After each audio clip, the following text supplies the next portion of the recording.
Policy, export import policy या foreign trade policy, मैं आज आपसे इसके बारे में बात करूंगा। एक्चुअली में हमारे जो वर्तमान के फाइनेंस मिनिस्टर हैं श्रीमती निर्मला सीतारमण, जब ये पॉलिसी अनाउंस हुई थी इंडिया की 2015 से लेके 20 तक के लिए, तब वो हमारे देश के कॉमर्स मिनिस्टर थे। तब उन्होंने एग्जिम पॉलिसी अनाउंस की थी जो 2015 से लेकर 20 तक के लिए थी। जब उन्होंने एग्जिम पॉलिसी के बारे में बात की थी तो उनका ध्यान इस तरफ था कि इंडिया के जो एक्सपोर्ट हैं वो 2020 तक 900 बिलियन डॉलर हो जाए एक्सपोर्ट्स। लेकिन अब 2020 तक का डाटा भी आ गया है, 31 मार्च का, ये नहीं हो पाया है, ये गोल अचीव नहीं हो पाया है। अगली बात मैं करूंगा कि एग्जिम पॉलिसी में उन्होंने कहा था कि जो कि हमारे माननीय प्रधानमंत्री श्री नरेंद्र मोदी जी का एक प्रोग्राम है मेक इन इंडिया, उसको भी ध्यान में रखा जाएगा। ज्यादा से ज्यादा कंपनियों को तवज्जो दी जाएगी कि आप इंडिया में आके मैन्युफैक्चरिंग करिए। लेकिन मैं यहाँ पे आपको स्पेसिफाई करना चाहता हूँ कि जब चाइना और यूएस के ट्रेड रिलेशनशिप बिगड़े, कई देशों ने अपनी शिफ्टिंग की दूसरे देशों में, कई कंपनियों ने की, ज्यादातर उसका फायदा ताइवान को हुआ, इंडिया में ज्यादातर कंपनीज ने नहीं किया, शिफ्ट नहीं किया। ये भी एक बड़ी बात रही। आगे उन्होंने बात कही कि एग्जिम पॉलिसी का जो एम रहेगा वो एम्प्लॉयमेंट को बढ़ाना रहेगा, क्योंकि मेक इन इंडिया ज्यादातर किसकी तरफ ध्यान देता था? मैन्युफैक्चरिंग की तरफ। तो मैन्युफैक्चरिंग सेक्टर ही ऐसा सेक्टर है जिसमें एम्प्लॉयमेंट बढ़ाई जा सकती है, क्योंकि इंडिया की अगर आप जीडीपी का स्ट्रक्चर देखो तो उसमें मैन्युफैक्चरिंग 22-23% कंट्रीब्यूट कर रहा है, कम है। इन कंपैरिजन चाइना उसमें 34-35% है। तो एम्प्लॉयमेंट इंडिया में कहां पे दी जा सकती है? मैन्युफैक्चरिंग में स्कोप है। तो एग्जिम पॉलिसी का एक एम उन्होंने क्या बताया? एम्प्लॉयमेंट को बढ़ावा देना। इसी तरह उन्होंने बात की कि एक्सपोर्ट को बढ़ाने के लिए India ease of doing business पे भी काम करे। एक्चुअली में एक रिपोर्ट आती है वर्ल्ड वाइड कि किस देश में इतना बिजनेस करना आसान है। इंडिया का भी रैंक 63 चल रहा है। हमारे फाइनेंस मिनिस्टर निर्मला सीतारमण जी ने इस पर नाराजगी भी जताई थी। इंडिया ने इतने ज्यादा सुधार किए हैं, जैसे जीएसटी इंप्लीमेंट किया है, ज्यादातर एक्सपोर्ट इंपोर्ट का प्रोसीजर जो डॉक्यूमेंट्स का वो ऑनलाइन कर दिया है, फिर भी इंडिया की रैंकिंग इतनी कम क्यों दिखाई जा रही है? तो ईज ऑफ डूइंग बिजनेस के साथ क्या होगा? इंडिया को ईज ऑफ डूइंग बिजनेस, अगर इंडिया पहले 40 में आ जाता है, 30 में आ जाता है, तो ज्यादातर कंपनियां यहाँ पे इन्वेस्टमेंट करेंगी और क्या करेंगे? आप अपना एक्सपोर्ट इंपोर्ट यहाँ से स्टार्ट करेंगे। इसी तरह सरकार है जो कह रही है कि जो स्पेशल इकोनॉमिक जोन है उनकी सहूलतें पहले की तरह बनी रहेंगी। एक्जिम पॉलिसी में ये बात की गई। दो नई स्कीमें MEIS और SEIS, ये MEIS manufacturing exports from India scheme है और ये services exports from India scheme है। इसका पर्पस मैन्युफैक्चरिंग को बढ़ावा देना और इसका सर्विसेज को। इसमें जो इंसेंटिव्स हैं एक्सपोर्ट के लिए मैन्युफैक्चरिंग के, वो 200 लेके 5% तक रखे गए और SCIS में 3 से लेके 5% तक। जैसे पहले ड्यूटी ड्रॉबैक स्कीम चलती थी, उसकी तरह ही इसमें भी स्क्रिप्ट्स का प्रबंध किया गया। स्क्रिप्ट्स बेसिकली होती क्या है?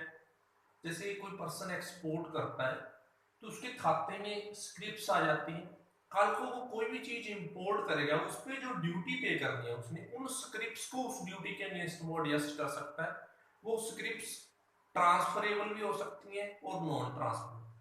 अगर ट्रांसफरेबल है तो इसका मतलब है एक व्यक्ति अपनी स्क्रिप्ट्स किसी दूसरे को दे सकता है, या एक एक्सपोर्टर दूसरे को दे सकता है। नॉन ट्रांसफरेबल में क्या है, वो नहीं यूज कर सकेंगे। लेकिन इसमें क्या किया गया, ज्यादातर जो स्क्रिप्ट्स है उसको ट्रांसफरेबल बना दिया गया। अगली मैं जो आपके साथ बात करूंगा वो बात ये है कि ज्यादातर जो सिस्टम है उसको ऑनलाइन करने की बात कही गई। डॉक्यूमेंट्स कम से कम किए जाएंगे और कई फिजिकली सबमिट नहीं करने होंगे, ऑनलाइन से ही काम चल जाएगा, टेक्नोलॉजी का सहारा लिया जाएगा। अगली बात इंडिया में जो की गई वो ये की गई कि कुछ ना कुछ एक्सपोर्ट्स को प्रमोट करने के लिए जो पहले वाली 5 स्कीमें हैं वो खत्म कर दी गई, उसकी जगह पे सिर्फ ये 2 स्कीमें हैं। और मैं ये भी आपको बताना चाहता हूं ये दोनों स्कीमें भी अब खत्म हो रही, ये दोनों स्कीम्स भी अब खत्म हो रही। वैसे अब जो 1 अप्रैल था, क्योंकि ये पॉलिसी थी 2015 से, ये तो 31 मार्च को खत्म हो जानी थी। लेकिन मैं अभी आपको रिसेंट बताना चाहता हूँ, सरकार ने एग्जिम पॉलिसी को 1 साल के लिए एक्सटेंड कर दिया, क्योंकि कोविड आ गया। तो एक्सपोर्टर्स भी इस बात की डिमांड कर रहे हैं कि इस एग्जिम पॉलिसी को 1 साल के लिए जो इसके अंडर स्कीम्स है उनको एक्सटेंड किया जाए।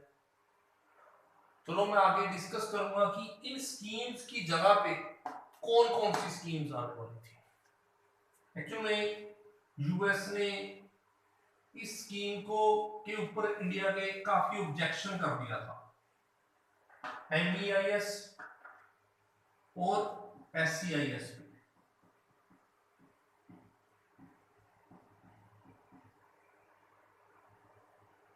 और इसीलिए सरकार ने एक फैसला किया था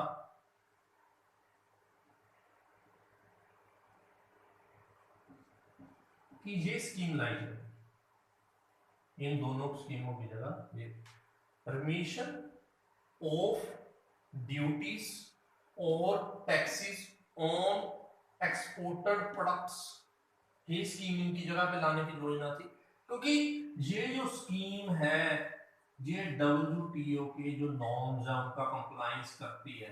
ये स्कीम्स कंप्लायंस नहीं करती क्योंकि यूएस इन दोनों स्कीमों के विरोध में WTO में चला गया। उसका भी एक कारण है कि एक आपने कंसेप्ट सुना होगा GNI का। तो यूएस का ये लॉजिक था कि ये जो दोनों स्कीम्स है वो GNI का क्या करती है, उल्लंघन करती है। तो जो इंडिया की GNI है वो $1000 से 3 साल लगातार अब ज्यादा निकलती आई है। GNI ग्रोस नेशनल इनकम, उसके हिसाब से ग्रोस पर कैपिटा इनकम भी हम निकाल लेते हैं। तो वो क्या आ रही है इंडिया की 3 साल लगातार $1000 से ज्यादा आ रही है। जब ऐसा हो जाता है, $1000 से ज्यादा हो जाता है, तो हमारे लिए WTO के अकॉर्डिंग हम एक स्टैंड से ज्यादा सब्सिडीज नहीं दे सकते। लेकिन यूएस ने कहा कि इंडिया सब्सिडी ज्यादा दे रहा है। इवन यूएस ने तो एक इंडिया पे और ऑब्जेक्शन उठाया, इंडिया की एग्रीकल्चर एक्सपोर्ट को बढ़ाने की पॉलिसी को लेकर। यूएस ने कहा कि इंडिया जो एग्रीकल्चर को सब्सिडीज दे रहा है, एक्चुअली में जो सब्सिडीज होती है वो 10% से ज्यादा नहीं हो सकती WTO के नॉर्म्स के मुताबिक। लेकिन यूएस कह रहा है कि इंडिया उसका भी कंप्लायंस नहीं कर रहा है। वो कह रहे हैं कि इंडिया में केवल जब इंडिया काउंटिंग करता है सब्सिडीज की तो केवल सेंट्रल गवर्नमेंट की सब्सिडीज दिखाई जा रही है। वहां पे जो स्टेटें बोनस देती हैं किसानों को, खाद बीज कर्जे में कुछ सहूलतें देती हैं, उन सब्सिडीज को स्टेट्स को काउंट नहीं किया जा रहा है, तो वो भी ज्यादा बनती है। ये भी काफी मुद्दा है। लेकिन ओवरऑल मैं अगर एनालिसिस करता हूँ एग्जिम पॉलिसी का, तो एक बात समझ में आती है कि इंडिया ने जो एग्जिम पॉलिसी के ऑब्जेक्टिव्स फिक्स किए थे उनमें इंडिया सक्सेसफुल नहीं हो पाया। वो कोई भी हम कारण ले सकते हैं, वो गवर्नमेंट ऑर्गेनाइज्ड भी है, गवर्नमेंट की तरफ से भी हो सकते हैं, एक्सपोर्टरों की तरफ से भी हो सकते हैं, इवन इवन सरकार है जो काफी पोर्ट्स भी डेवलप कर रही है। जैसे उस पोर्ट का प्लीज मेरे को कमेंट सेक्शन में नाम बताना कि इंडिया ने 500 मिलियन डॉलर लगा के एक पोर्ट को डेवलप किया ईरान के साथ कॉम्बिनेशन करके। उसका एम क्या था? उसका एम ये था कि इंडिया अफगानिस्तान या मिडिल ईस्टर्न कंट्रीज के साथ आसानी से एक्सपोर्ट इंपोर्ट कर सके। तो मैं कमेंट सेक्शन में आपसे चाहूंगा कि आप उस पोर्ट का नाम लिखिए। अगली जो बात है, इंडिया में जो एक्सपोर्ट इंडिया के इतने कम क्यों रह जाते हैं? इंडिया के एक्सपोर्ट की क्वालिटीज की बड़ी प्रॉब्लम है। जैसे इंडिया के राइस हैं, उसमें ज़्यादातर देश ये ऑब्जेक्शन उठाते हैं कि उसमें इंसेक्टिसाइड्स की मात्रा ज़्यादा है, लेकिन टेक्निकली देखा जाए तो जो इंसेक्टिसाइड है वो यूएस और चाइना ज़्यादा यूज़ करते हैं।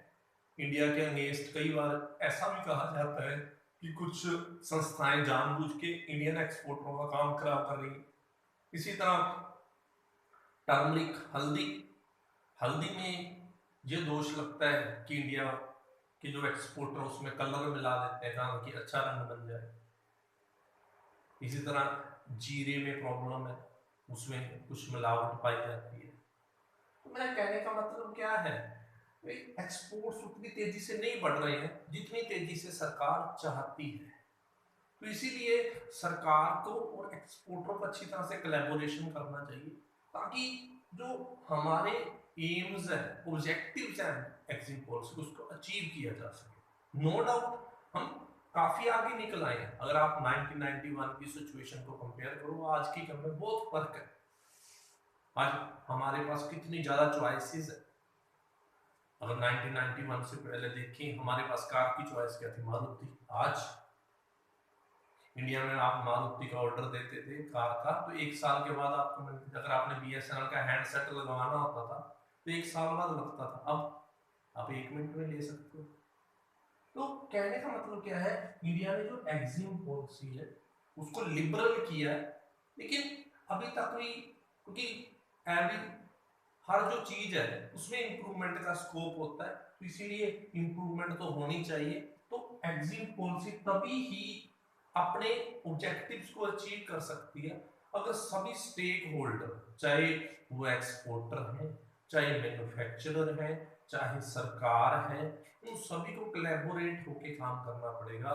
क्योंकि अगर वो कोलैबोरेशन नहीं होगी तो सरकार के एफर्ट्स और एक्सपोर्टरों के एफर्ट्स कोई काम नहीं कर पाएंगे। इसी तरह अगर हम गारमेंट इंडस्ट्री की बात करें तो गारमेंट इंडस्ट्री की अगर मैं बात करूं, 2013 में गारमेंट इंडस्ट्री है उसका वर्ल्ड के जो एक्सपोर्ट्स थे गारमेंट के, इंडिया का 6% हिस्सा था। वो 2016 में वो 3.5% रह गया, क्योंकि इंडिया जो ये घटा है, इतना गैप आया, वो किसकी वजह से आया? क्योंकि साउथ एशिया में जैसे बांग्लादेश है वो इंडियन गारमेंट्स की जगह ले रहा है।